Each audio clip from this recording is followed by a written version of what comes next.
மாறி போன போதும் இது தேர் போகும் வீதி.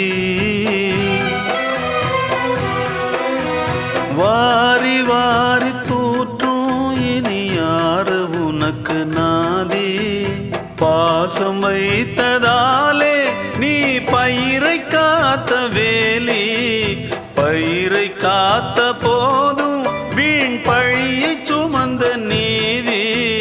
சாமி வந்து கேட்டிடுமா, வீண் பழியை தீர்த்திடுமா.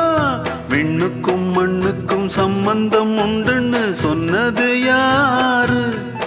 அது மன்னவன் பேரு. அந்த வானத்தை போல மனம் படைச்ச மன்னவனே, பனி துளிய போல குணம் படைச்ச தென்னவனே.